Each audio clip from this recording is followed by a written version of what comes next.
할렐루야. 오늘 9월 마지막 주 주일 예배 참석하신 여러분들 주님의 이름으로 환영하고 또 축복합니다. 우리 다 같이 이 시간 조용한 기도하심으로써 우리 주일 예배를 하나님 앞에 드리도록 하겠습니다. 우리 다 같이 기도합니다.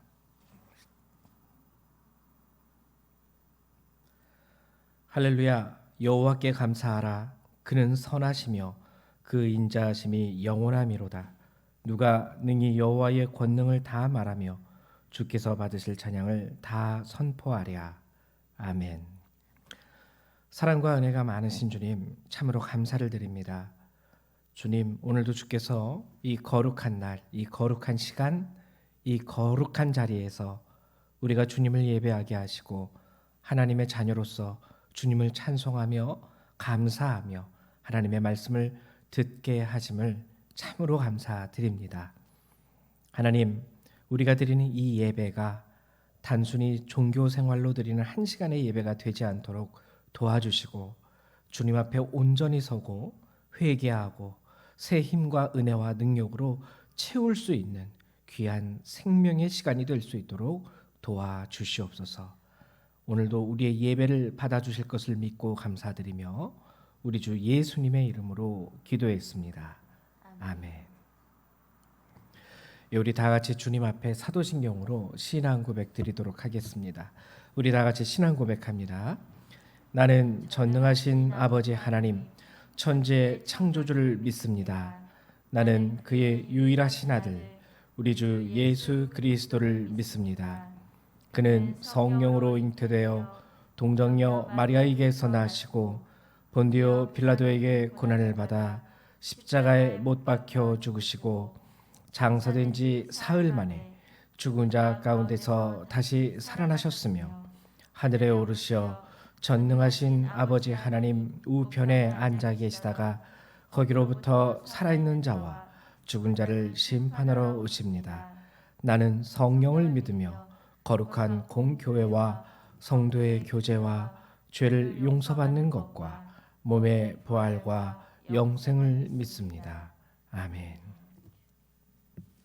우리 다 같이 성령 3장 함께 찬양합니다.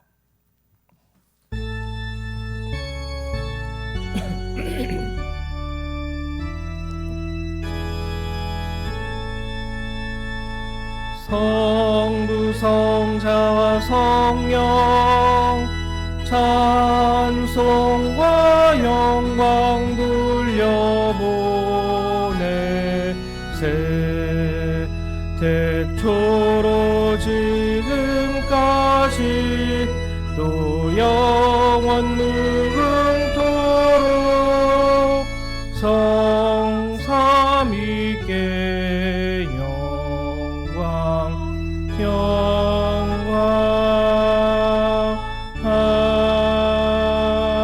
아멘.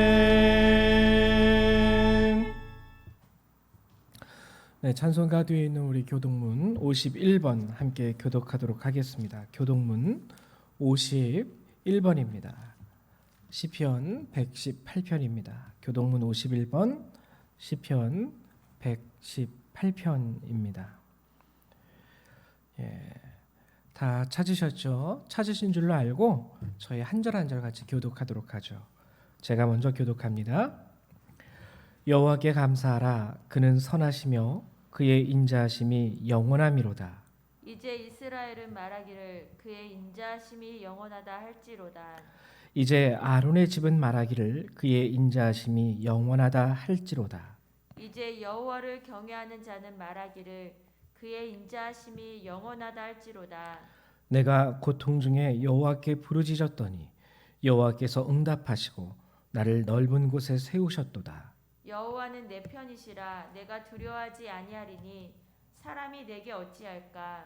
여호와께서 내 편이 되사 나를 돕는 자들 중에 계시니 그러므로 나를 미워하는 자들에게 보응하시는 것을 내가 보리로다. 여호와께 피하는 것이 사람을 신뢰하는 것보다 나으며 여호와께 피하는 것이 고관들을 신뢰하는 것보다 낫도다. 문 나라가 나를 에워쌌으니 내가 여호와의 이름으로 그들을 끊으리로다. 너는 나를 밀쳐 넘어뜨리려 하였으나 여호와께서는 나를 도우셨도다. 여호와는 나의 능력과 찬송이시요 또 나의 구원이 되셨도다. 아멘. 네, 감사합니다. 우리 찬송 한 장 더 찬양하도록 하겠습니다. 찬송가 19장입니다. 찬송가 19장 함께 찬양하도록 합니다.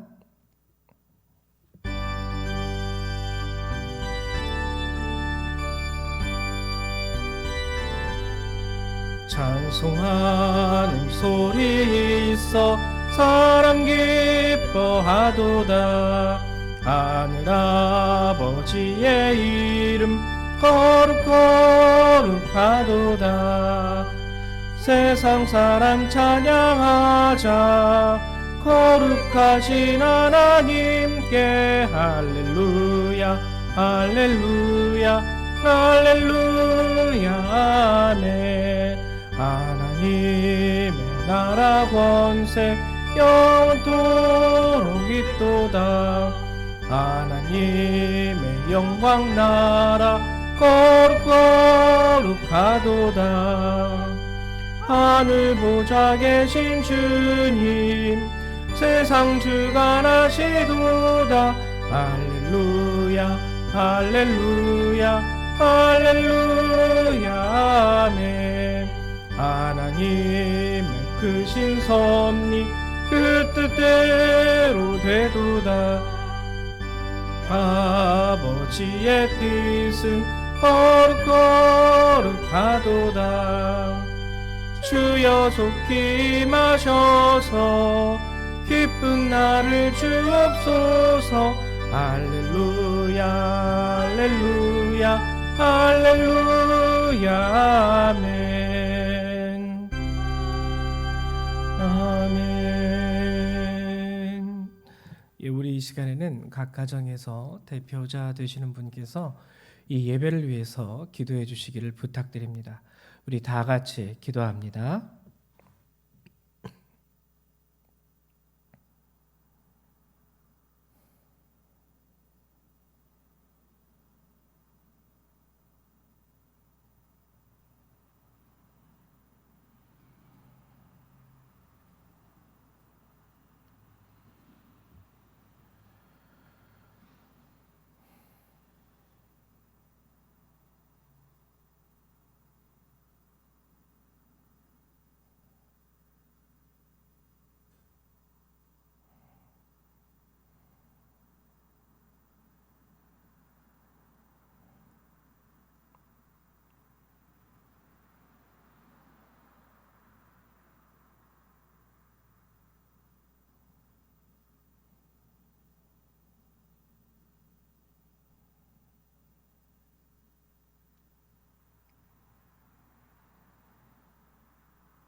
아멘.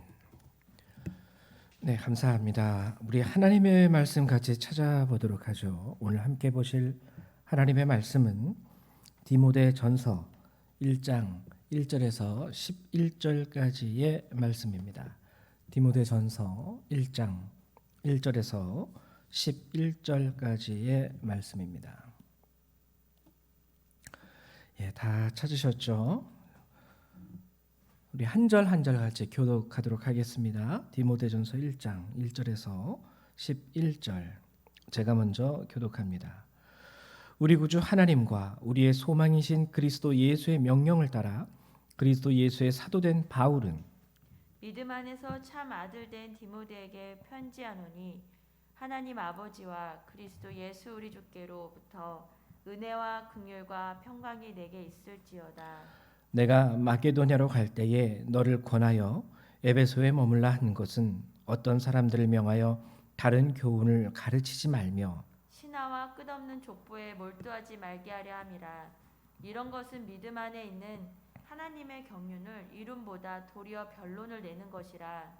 이 교훈의 목적은 청결한 마음과 선한 양심과 거짓이 없는 믿음에서 나오는 사랑이거늘 사람들이 이에서 벗어나 헛된 말에 빠져 율법의 선생이 되려 하나 자기가 말하는 것이나 자기가 확증하는 것도 깨닫지 못하는도다. 그러나 율법은 사람이 그것을 적법하게만 쓰면 선한 것임을 우리는 아노라.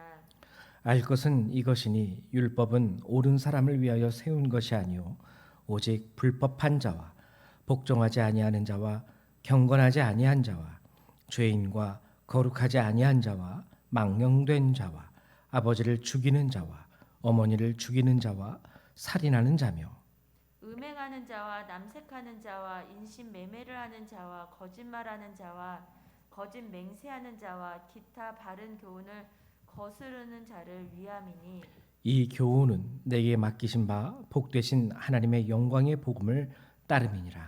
아멘. 아멘. 예, 드디어 이제 오늘 저희가 디모데 전서의 말씀을 이제 함께 나누게 됩니다. 지난 시간까지 우리가 이제 데살로니가 후서의 말씀까지 우리가 함께 쭉 살펴보았는데요. 오늘의 말씀을 우리가 보기 전에 지난 시간에 우리가 다루었던 말씀 데살로니가 후서 3장의 말씀을 살짝 정리하고 넘어가면은 좋을 것 같아요. 지난 시간에 우리가 함께 나누었던 데살로니가 후서 3장, 이 3장의 주제는 결국에 뭐였냐면 게으르지 말라라는 하나님의 명령이었습니다. 우리 신앙생활에 있어서 게으르지 말아라. 근데 제가 말씀드렸죠. 이 게으르지 말아라라고 하는 말은 단순히 부지런해야 된다, 근면해야 된다 그런 의미가 아니었어요. 이 말은 뭐냐면 우리가 하나님으로부터 부름받은 소명의 자리, 그 자리를 떠나지 말고 그리고 그 자리에서 그리스도인답게 살아라라는 뜻이었습니다.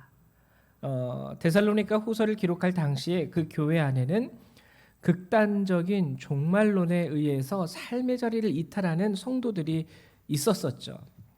예수님이 내일 오시기 때문에 가정을 돌보지 않아요. 가정에서 나와버리고 예수님이 내일 온다고 하니까 오늘 내가 직장에 나갈 필요가 뭐가 있어. 그러면서 각자 삶의 자리를 이탈하게 됩니다.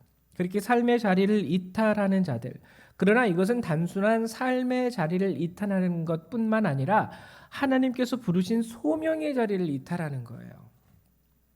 우리가 생각할 때에는 예수님이 내일 오시니까 지금 여기에 내가 있는 것이 무슨 소용이겠느냐라고 얘기할 수 있겠지만 성경을 통하여 하나님께서는 끝까지 우리의 소명의 자리에서 우리가 하나님이 부르신 하나님의 자녀로서 살아가는 그 삶, 그것이 무엇보다도 우리에게 있어서 마지막 때에 더욱더 중요한 우리의 임무이고 우리 삶의 모습이고 자세인 것이죠. 근데 그것을 데살로니가 교회들은 그 극단적인 종말론에 치우쳐서 이단의 사상이 섞여서 그 자리를 박차고 나옵니다. 그래서 그 자들을 게으르다라고 얘기했던 거예요. 그러나 오늘 우리가 살아가는 이 시대에 이 말씀을 적용하려면 그러면 난 여전히 우리 가정 안에 있고 나는 직장 생활하는 중에 있는데 나는 게으른 자는 아니구나. 이렇게 생각하면 안 되는 것이죠. 소명의 자리를 벗어나지 않고 소명의 자리를 지킨다라는 것은 그 이면에 아주 중요한 것을 하기 위함입니다. 그게 뭐냐면 그리스도인답게 사는 것. 이것이 하나님이 우리를 부르신 목적이에요. 하나님이 우리를 부르시고 그 자리에 두신 목적이 바로 이건 거예요. 그리스도인답게 살게 하려 하심. 우리가 그리스도인답게 살아갈 때 하나님께서는 그러한 우리 삶의 모습과 현장 속에서 역사하십니다. 그분의 은혜와 그분의 능력과 그분의 사랑을 스스로 증거하시는 거예요. 우리를 통해서. 그렇기 때문에 여전히 내가 가정 안에 있고 그렇기 때문에 여전히 내가 직장 생활을 하고 있고 또 그렇기 때문에 제가 말씀드린 세 가지 소명의 자리, 가정과 직장과 교회에 잘 출석하고 있다 할지라도 가정 안에서, 직장 안에서, 교회 안에서 하나님이 부르신 온전한 그리스도인으로서의 모습대로 살아가지 못한다면 여전히 우리는 게으른 자 중에 한 명이 되고 마는 것이죠. 그래서 지난 시간 데살로니가 후서 3장에서는 결국에 우리에게 뭐라 말씀하시냐면 선이라는 건 결국 우리 삶의 자리를 지키는 겁니다. 소명의 자리를 지키는 것이고 그리고 부름받은 그 소명의 삶을 사는 것. 그게 성경이 말하는 선의 참된 의미예요. 데살로니가후서 3장의 본문에서 말하는 선의 의미라는 것이죠. 그리고 또 성경이 우리에게 얘기했던 것은 이렇게 선을 행할 때 낙심하지 말아라. 그리스도인답게 살아간다라는 것이 어떻게 보면은 융통성 없어 보이고요, 고지식해 보이고요, 변화되는 세상 가운데 고리타분한 성경의 말씀만 붙잡고 마치 변하지 않는 그런 구시대의 그런 습관들, 그런 것만을 고수하면서 사는 것처럼 보일 수가 있어요. 가끔 사람들로부터 답답하다는 소리를 들을 수도 있고요, 지혜롭지 못하다라는 핀잔을 얻을 수도 있습니다. 그러나 성경은 그러한 우리들에게 말하고 있는 거예요. 낙심하지 말아라. 왜요? 하나님이 역사하실 것이기 때문에. 그것이 옳은 삶의 모습이라는 것을 분명히 하나님이 만민 가운데 선포하시면서 보이실 날이 올 것이기 때문에. 그래서 지난 시간 우리가 나누었던 내용은 바로 이 내용이었습니다. 이제 오늘은 여러분들하고 같이 새롭게 디모데전서의 말씀을 함께 나누고자 하는데요. 그간 우리가 함께 나누었던 바울의 서신들과는 다른, 이것도 이제 디모데전서도 서신서이긴 하지만 다른 부분이 있어요. 그게 뭐냐면 개인에게 보내는 편지였습니다. 데살로니가전서 뭐 이런 것들은요 다 교회에 보내는 서신이에요. 교회. 근데 디모데전서는요 디모데라는 한 사람 개인에게 보내는 서신서였어요. 이것이 하나님의 말씀으로서 성경이 되어서 오늘 우리에게 전해 내려오고 있는 것입니다. 그럼 이 디모데전서에서 하나님이 말씀하시는 것은 무엇일까? 먼저 이것을 알기 위해서 우리가 디모데전서의 기록 목적을 좀 아는 것이 필요합니다. 오늘 성경을 우리가 함께 읽어본 내용을 보면은 3절에 내가 마게도냐로 갈 때에 너를 권하여 에베소에 머물라 한 것은, 어떤 사람들을 명하여 다른 교훈을 가르치지 말며. 자, 에베소에 디모데를 머물라고 한 거죠. 그리고 그렇게 머물라고 한 이유는 다른 교훈을 가르치는 자들이 그 안에 있었다라는 거예요. 그래서 그 교훈을 배격하고 정말 복음이 무엇인가, 참된 복음의 가치와 참된 복음의 목적을 다시 한번 디모데를 통하여 에베소 교회 가운데 세우기 위해서, 그리고 에베소 안에서 목회하고 있는 그런 디모데를 격려하고 새롭게 힘주고 응원하기 위해서 기록한 성서가 바로 디모데 전서입니다. 그렇기 때문에 디모데 전서에서 가장 중요하게 우리가 보아야 할 것은 무엇이냐면 진정한 복음이란 무엇일까? 그리고 그 복음의 목적은 무엇일까?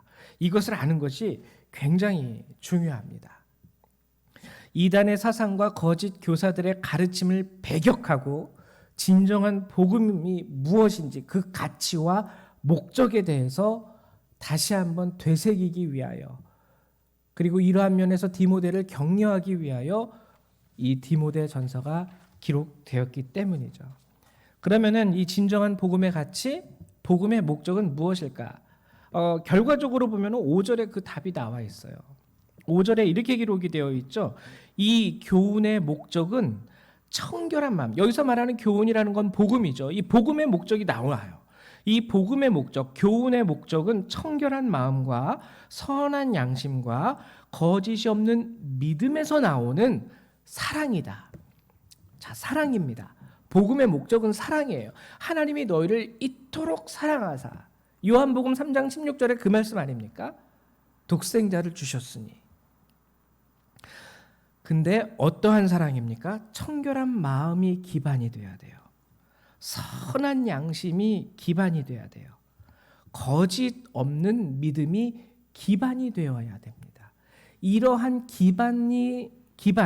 바탕 가운데에서 나오는 사랑이 이 복음의 목적, 참된 이 교훈의 목적이라고 성경은 오늘 말씀은 분명하게 우리에게 명시해 주고 있어요. 근데 제가 오늘 여러분들하고 함께 나누고자 하는 부분은요, 이 사랑에 대한 부분이기보다 우리가 신앙생활 하면서 쉽게 빠져들 수 있는 잘못된 복음의 가치에 대해서 여러분들하고 나누고자 해요. 잘못된 복음의 가치. 우리가 복음을 알아요. 우리가 예수 그리스도의 독생자 하나님의 아들의 그 은혜와 사랑과 구원하심을 알아요. 아는데 알매도 불구하고 신앙생활을 하다 보면은요, 어느 순간 나도 모르게 뒤를 돌아보니까 딴 데로 빠져 있어요. 여전히 나는 예수님을 믿고 여전히 나는 예수 그리스도의 구세주 되심을 고백하지만 실제적인 내 믿음의 삶의 방향은 잘못된 복음의 가치를 따라가는 경우가 많이 있다라는 겁니다. 그것을 지적하고 있어요. 이 디모데전서는 어떻게 지적하고 있냐면 바로 6절 그리고 4절입니다. 잘못된 복음에, 거짓된 복음에 빠져드는 사람들, 그거를 어떻게 설명하고 있냐면 신하와 끝없는 족보에 몰두하지 말게 하려 함이라. 이 말은 뭐냐면 그 당시에 신화와 끝없는 족보에 몰두하는 사람들이 많이 있었다라는 거예요. 예수는 그리스도임을 고백을 하는데요. 오늘 이 교훈의 목적, 청결한 마음과 선한 양심과 거짓이 없는 믿음에서 나오는 사랑이 아닌 신화에 빠져서 예수를 믿는 자들, 끝없는 족보에 몰두하면서 예수를 믿는 자들이 있었다라는 거예요. 그래서 제가 오늘 여러분들하고 함께 나누고자 하는 것은 과연 여기 오늘 본문에서 말하는 신화라는 것은 무엇을 의미하는 것이고 족보라는 것은 무엇을 의미하는 것일까? 이것을 우리가 살피는 것이 굉장히 중요합니다. 신화 그리고 족보. 신화, 먼저 신화라는 이 말, 신화 아시죠? 뭐 그리스 신화 뭐 이런 거 여러분들 다 아시잖아요. 이 신화, 근데 성경에 나오는 이 신화라는 말은 뭘 의미하는 것일까? 이 원어로는요, 이 신화가 미토스예요. 미토스라는 이 원어적인 말, 이 신화, 미토스, 이것은 진리가 아닌 이야기라는 뜻입니다. 진리가 아닌 이야기. 그러니까 우리가 흔히 알고 있는 설화들이에요. 설화. 재미있게, 그럴듯하게, 그럴싸하게 꾸며낸 여러 가지 이야기들, 뭐 쉽게 말하면 귀신의 이야기들, 뭐 이런 해가지고 옛날부터 내려오는 뭐 전래 동화라든지, 실제적으로 우리나라 같은 경우도 뭐 이렇게 웅녀라 그러죠. 근데 솔직히 말해서 그 이야기를 알고는 있지만 실제적으로 곰이 사람이 됐다라고 믿는 사람은 우리나라 사람들 중에 한 명도 없습니다. 이런 이야기들이 재미있게 그 당시에 뭐 어떠한 민족적인 특색을 그냥 이렇게 나타내면서 만들어낸 신화적인 소설이죠. 그러면 오늘 본문에서 말하는 이 신화라는 것도 없는 허구가 가득한, 아니 허구적인 그런 이야기를 신화라고 얘기하는 것일까? 복음에 있어서 그러면 신화에 빠진다라는 것은 굉장히 이것은 위험한 겁니다. 성경에 없는 얘기가 있는 것은 아니잖아요. 성경에 나오는 모든 말씀은 다 진리인데, 근데 신화를 믿는다? 이건 앞뒤가 맞지 않습니다. 이 신화가 무엇인지를 우리가 좀 더 깊이 자세하게 정확하게 알기 위해서는요, 우리가 이 신화의 반대말, 반대되는 개념으로 사용되어지는 언어를 우리가 살펴보면 돼요. 이 미토스라는 이 원어, 이 말에 반대말로 사용되어지고 있는 단어가 있습니다. 성경에 그게 뭐냐면 알레세이아라는 단어와 로고스라는 단어예요.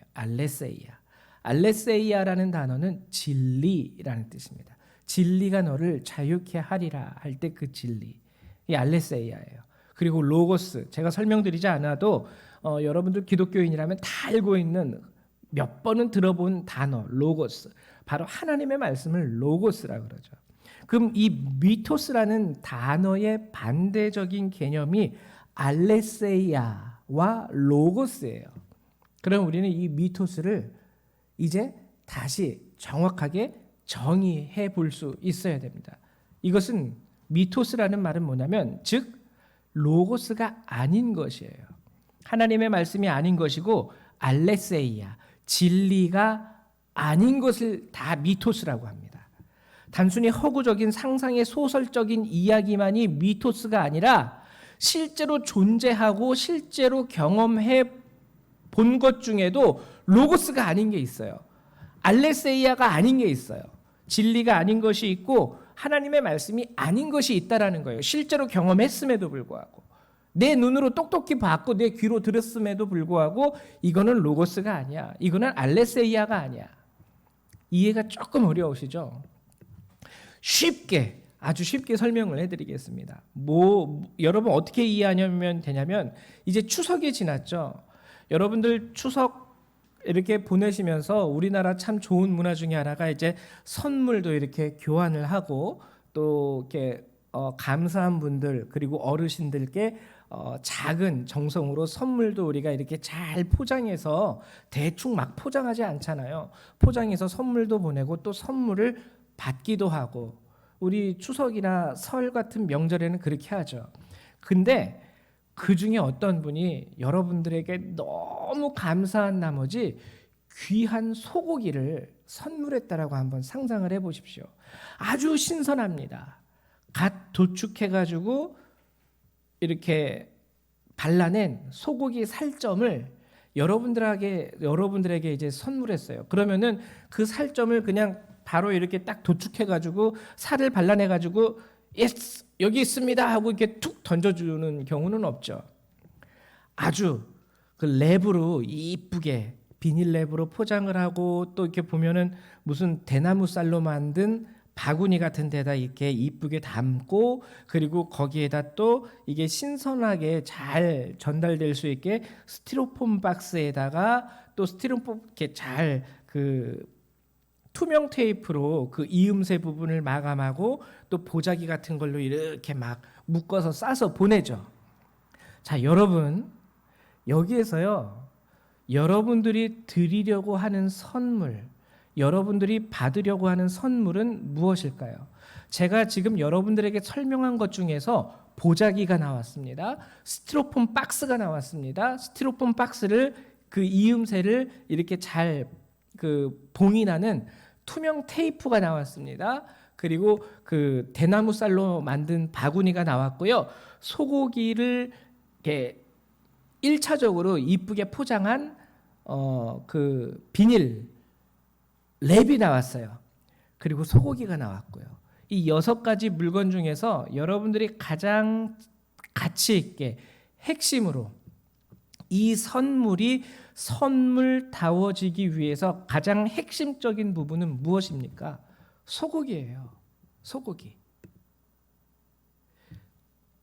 스티로폼 박스가 아무리 이뻐 보이고 좋아 보이고 다른 스티로폼 박스는 100원 하는데 이 스티로폼 박스는 200원짜리야 한다고 해서 스티로폼 박스만 보고 소고기를 갖다 버리면 그거는 우매한 짓이죠.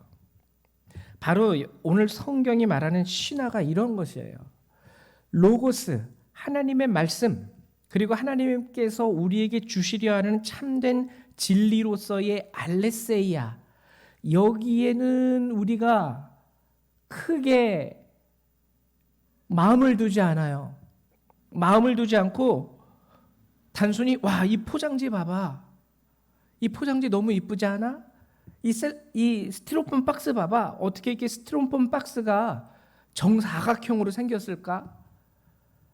이 소고기를 싼 비닐 랩 봐봐. 이 비닐 랩은 다른 랩이랑 틀린가 봐. 좀 더 두꺼워. 거기에만 신경 쓰시는 사람은 없다라는 거죠. 소고기를 받았으면 스티로폼 박스는 바로 분리수거해가지고 갖다 버리죠. 보자기도 이렇게 해가지고 또 재활용할 일이 있으면 어디에 쓸까 해서 일단 쓸데없으니까 어디 창고 같은 데 넣어둡니다. 소고기가 가장 중요한 거예요. 그러면은 우리의 신앙생활 가운데 나타날 수 있는 이 신화적인 복음의 거짓된 복음의 실체는 무엇일까? 거짓은 아니죠. 거짓이라고 치부할 수는 없겠지만 포장과 같은 것에 우리가 쉽게 빠져들 수 있는 이 신화적인 복음의 실체는 무엇일까? 여러 가지가 있는데요. 첫 번째로 뭐가 있냐면은 여러분 축복에 치우친 믿음 생활입니다. 축복에 치우친 믿음 생활.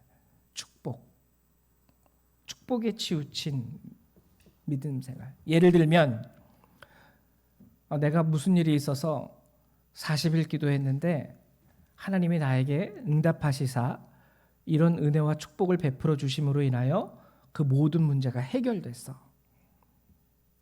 이런 것도 하나의 예가 될 수 있어요. 자, 이게 여기서 하나님은 분명히 은혜를 베푸십니다. 여러분들이 간절히 기도하는 그 기도의 음성에 하나님은 귀 기울이시고요. 그 기도의 내용에 응답하세요. 근데 여러분, 극단적으로 제가 이제 표현하면서 예를 드는 거니까 오해는 하지 마십시오. 그렇게 해서 여러분들의 병이 나으셨습니다. 또는 여러분들이 그렇게 기도했던 자녀가 인류대학에 합격을 했어요. 또는 좋은 직장을 얻게 됐어요.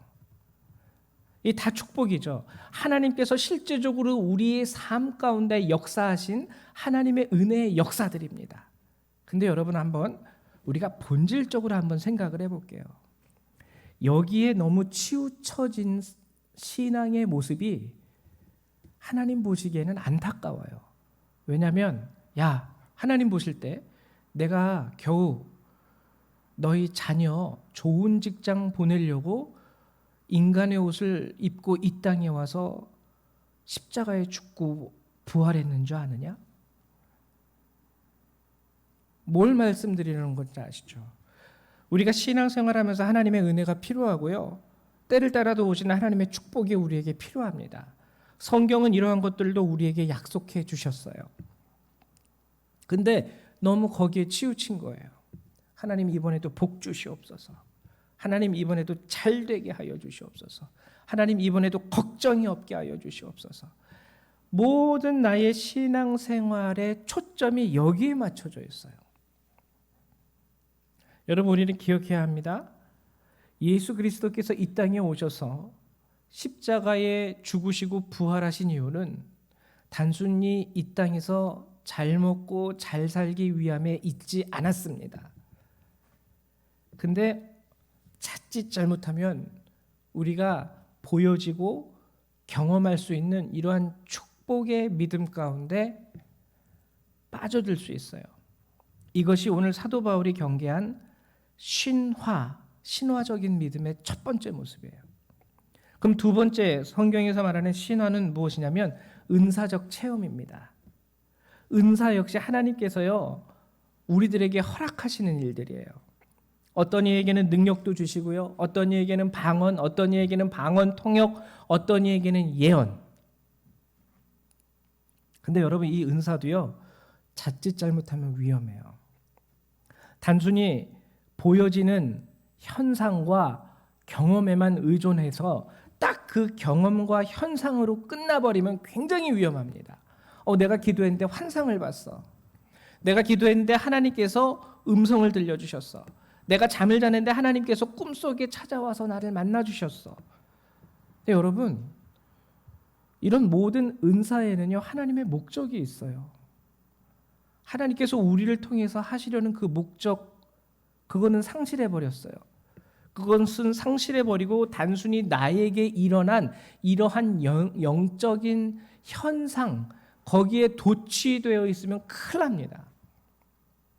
대표적인 예가 뭐냐면 누가복음 9장을 여러분들이 잘 읽어보시면은요 거기에 변화산 사건이 나오는데요. 여러분들이 이제 다른 성경하고 이 변화산 사건을 이렇게 대조해 보면서 읽어보시면 이해가 될 텐데 무슨 일이 있었냐면 변화산 사건이 일어나기 전에 예수 그리스도께서 제자들에게 권능을 주시고 각 고을로 파송을 합니다. 그래서 그들로 하여금 귀신도 쫓아내게 하시고 하나님께서 주신 권능으로 하여금 병든 자도 고치게 하시고 여러 가지 기사와 이적들이 나타나게 하세요. 그리고 이제 변화산에 올라가셨다가 변화산에서 내려오십니다. 근데 변화산에서 내려오신 이후에 무슨 일이 일어나냐면 여러분들이 이제 읽어보시면 알겠지만 누가복음의 내용에 제자들이 서로 누가 크냐라고 다퉈요. 이 다툼이 어디에서 비롯되었냐면 은사에서 비롯됐습니다. 야, 너 쉽게 말하면 이런 거예요. 야, 너 관절염 있는 사람 고쳐본 적 있어? 아니, 나는 관절염 고쳐본 적은 없는데. 아이, 넌 나보다 못하구나. 나는 하나님께서 나를 통하여 관절염도 고쳐주셨어. 그 동네 암흑의 노인 되시는 분이 있는데 10수년간 관절염으로 힘들어하셨는데 내가 기도했더니 싹 났어. 근데 또 다른 제자가 얘기하는 거예요. 그래? 너 잘났다. 근데 너 중풍병자 고쳐본 적 있어? 나 중풍병자 고쳐본 적 있어. 3년 전에 중풍병을 앓았는데 3년 된 거 말고 나는 30년 된 중풍병자를 고쳐본 적이 있어. 이 은사의 나타남 가운데에서 제자들 가운데 나타난 잘못된 모습이 뭐냐면요, 그 은사로 인하여 네가 크냐 내가 크냐, 내 은사가 더 크고 네 은사가 작고 다툼이 일어난 거예요. 주님이 이런 모습을 보게 되십니다.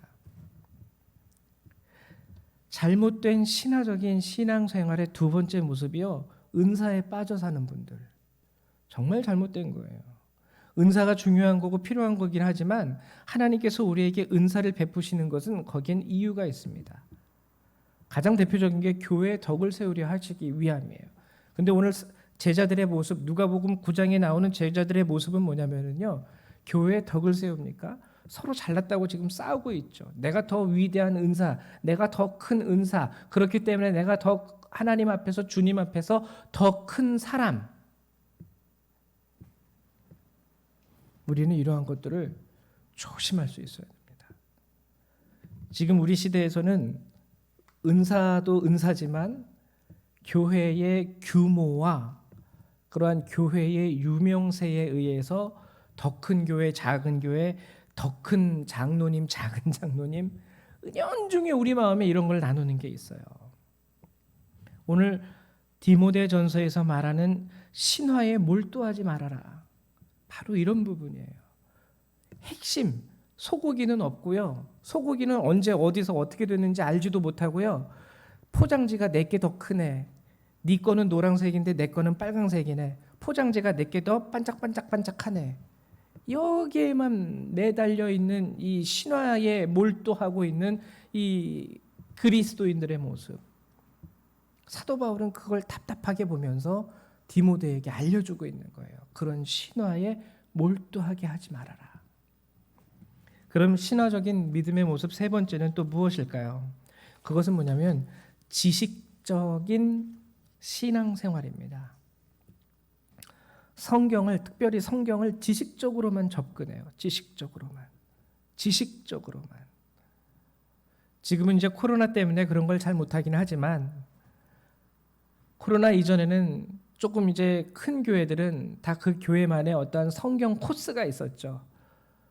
뭐 어느 교회에서 행하는 아무개 목사님의 무슨 성경 공부반 이런 식으로 해서 뭔가 그걸 이수하면은 대단한 일을 한 것처럼 느껴지기도 하고, 그렇게 성경 공부를 하고 제자 훈련을 하는 것이 중요합니다. 잘못된 것은 뭐냐면 그것으로 하여금 나에게 있어서 면류관을 삼으려 하는 나의 마음이 잘못된 거죠. 하나님께서 우리에게 성경을 주신 이유는요, 지식을 채우라고 주신 게 아니에요. 수학 문제 A 플러스 B는 C다 뭐 이런 거 알라고 성경을 주신 게 아니라는 거죠. 이 안에 담겨 있는 진리를 보라고, 이 안에서 우리를 사랑하고 계시는 하나님의 그 마음과 그 메시지를 깨달으라고 주신 거지.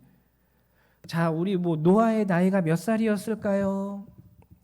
예수님은 몇 살에 돌아가셨을까요? 지식적인 것만, 숫자적인 것만 아니라는 거예요. 그러나 또한 성경에 있어서 지식은 매우 중요합니다. 물론 이것은 하나님께서 우리에게 알려주시려는 그 핵심을 포함하는 말이죠. 호세아 4장 6절에는 이런 말씀이 있습니다. 내 백성이 지식이 없음으로 망하는도다.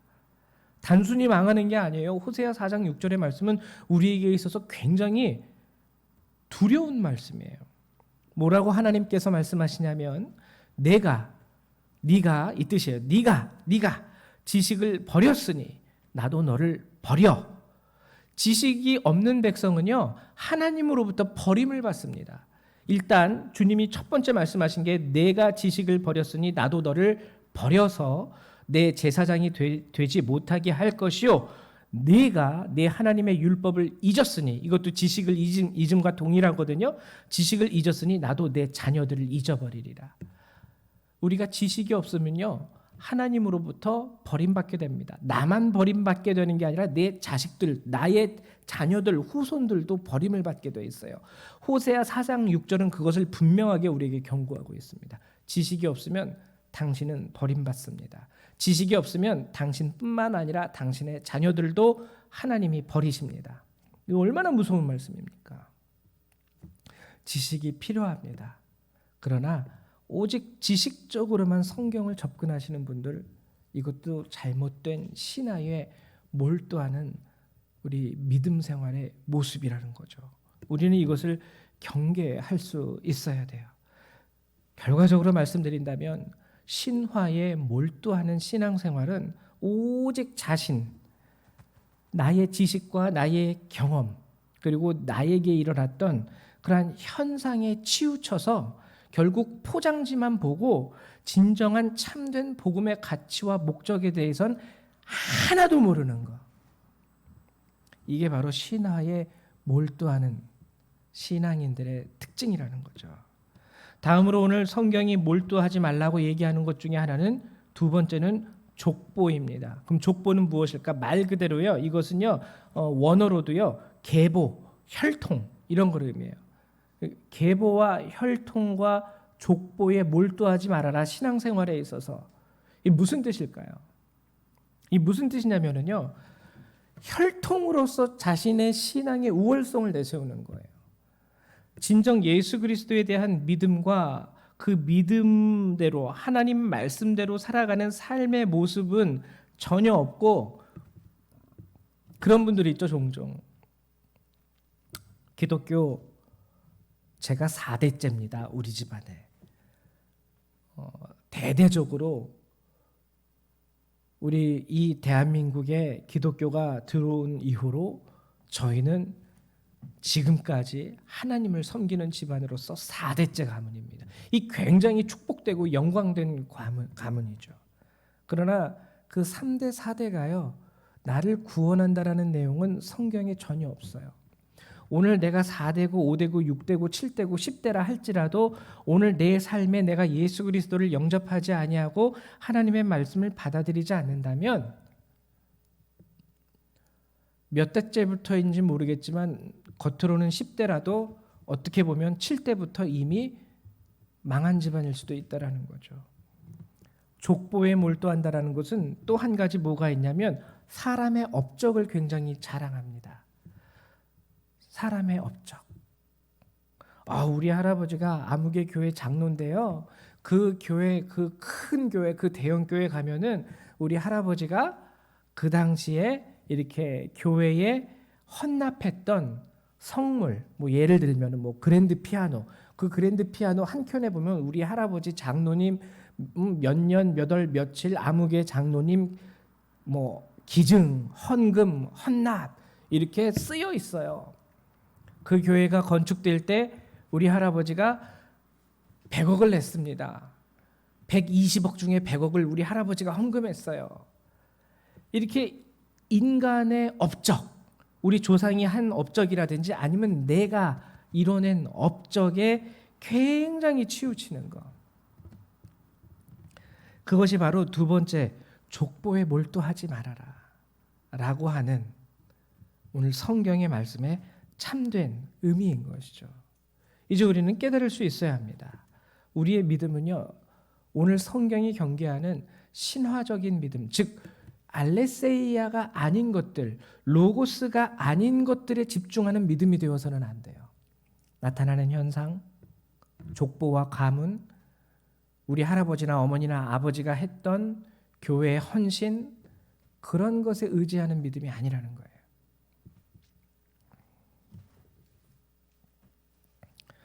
이러한 신화적 그리고 족보적인 믿음, 신화와 끝없는 족보에 몰두하는 믿음은요, 한 가지 문제점을 일으킵니다.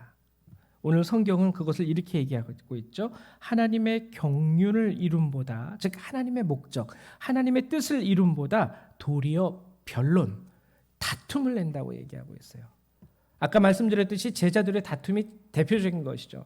나는 하나님께서 주신 은사로 나는 이런 일도 해봤어. 나는 하나님께서 주신 은사로 저런 일도 해봤어. 하나님께서 주신 은사 때문에 오히려 제자들이 다투고 싸우고 갈라지게 생겼어요. 변론을 일으키고 있죠. 교회 안에서도 그래요. 우리 할아버지가 뭐 이거 했는데, 우리 엄마가 저거 했는데, 우리 아빠가 요거 했는데, 내가 이거 했는데, 서로 그걸로 우월성을 나눠서 당신은 나보다 헌신이 떨어지는 사람, 당신은 뭐 당신이 헌신한 만큼 나도 헌신했어. 서로 자신을 높이게 되고 변론과 다툼을 이뤄내죠.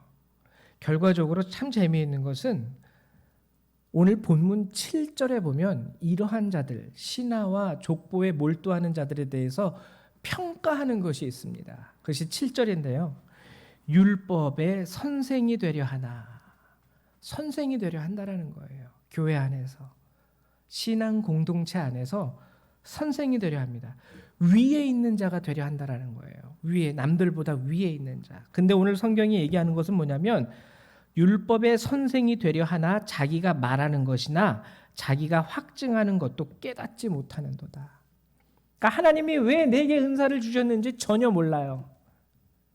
하나님이 왜 나를 그렇게 높이시고 나를 통하여 역사하셨는지 전혀 모르고, 왜 나의 할아버지를 통하여 그렇게 행하시고 그에게 그렇게 할 수 있는 은혜와 축복을 주셨는지 알지 못해요. 전혀 알지 못해요.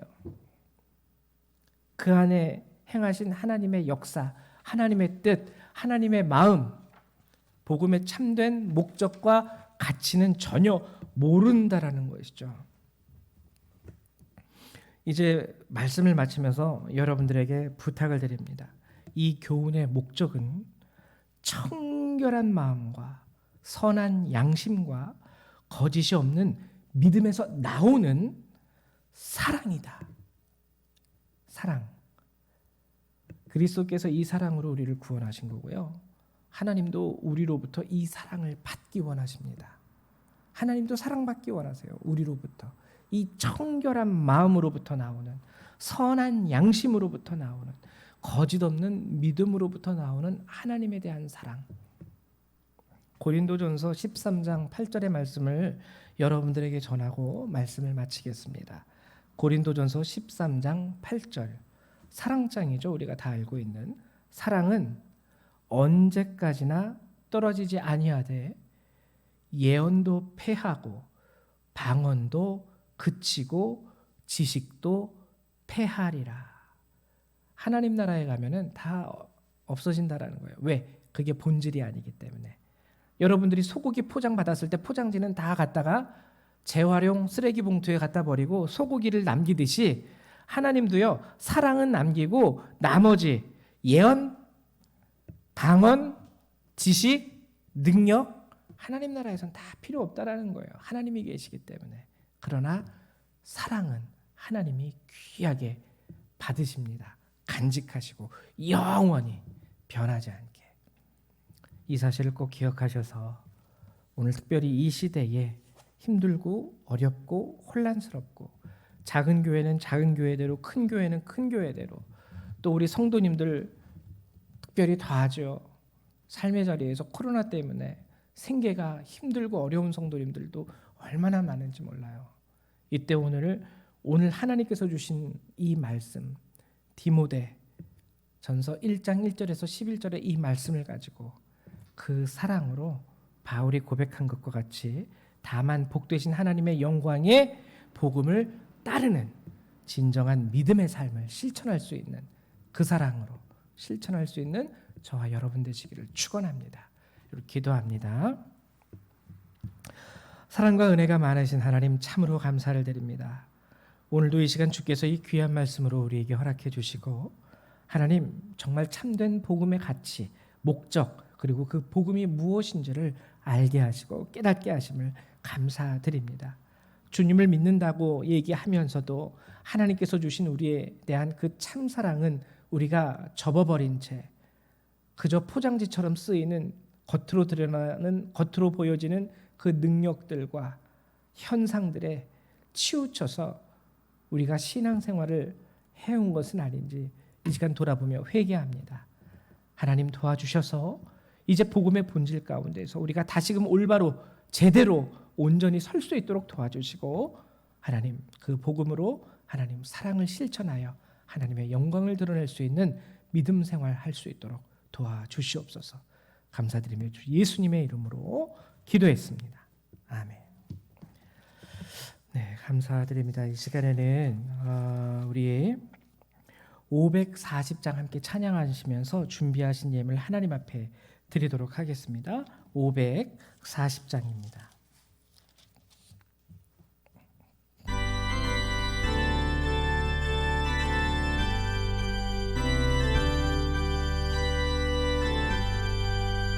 주의 음성을 내가 들으니 사랑한단 말일세. 믿는 마음으로 주께 가오니 나를 영접하소서. 내가 매일 십자가 앞에 더 가까이 가오니 구세주의 흘린 보배 피로써 나를 정케 하소서. 주여 넓으신 은혜 베푸사 나를 받아주시고 나의 품은 뜻 주의 뜻같이 되게 하여 주소서.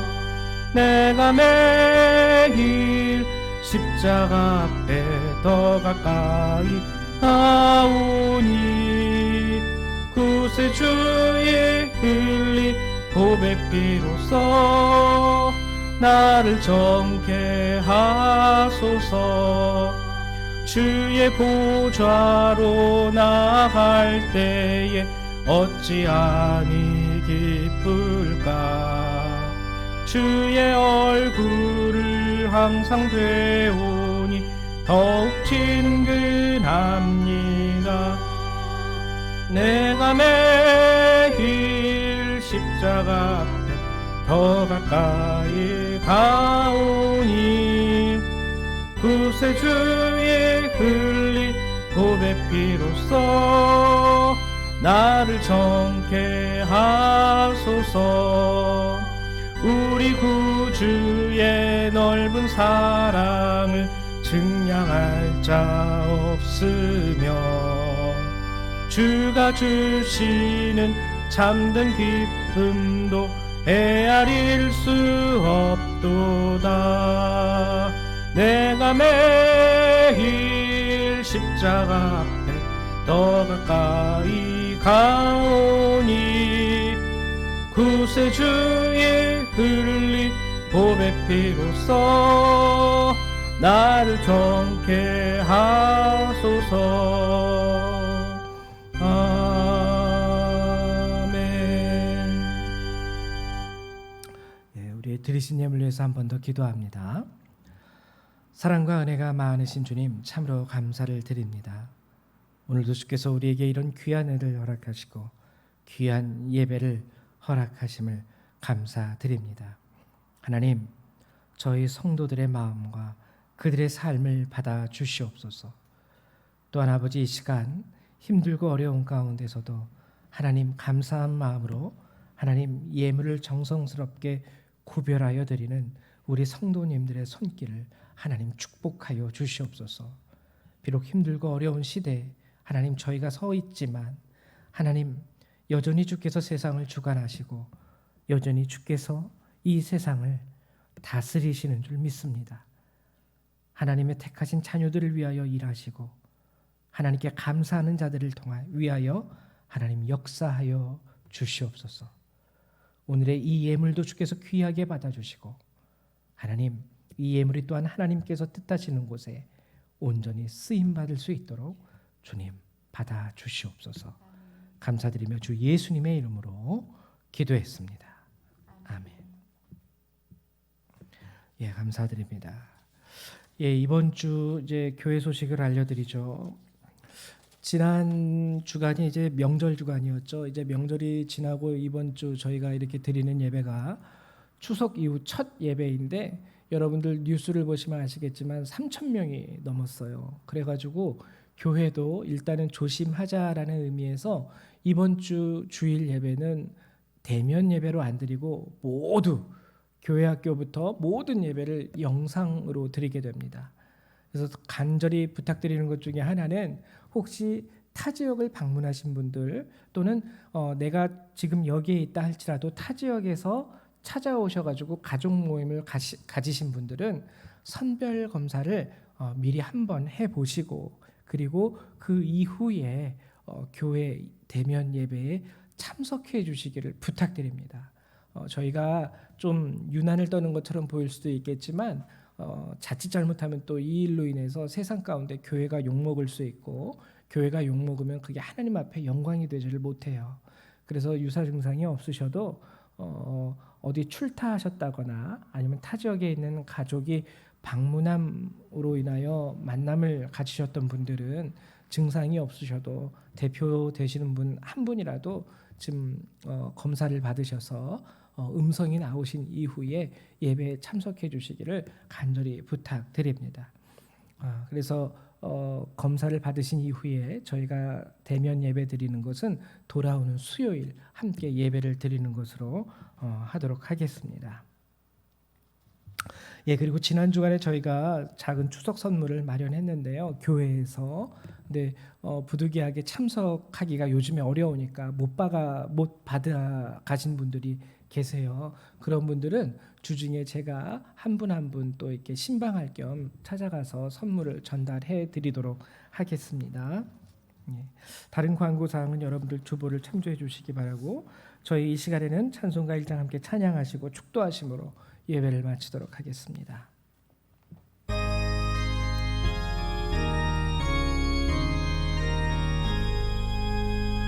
만복의 근원 하나님 온 백성 찬송 드리고 저 천사여 찬송하세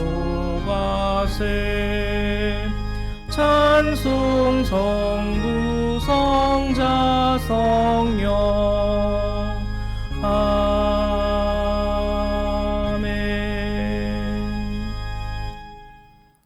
사랑과 은혜가 많으신 주님 참으로 감사를 드립니다. 날마다 우리에게 이렇게 귀한 양식을 허락해 주시고 주의 진리의 말씀을 알고 깨닫게 하심도 감사드립니다.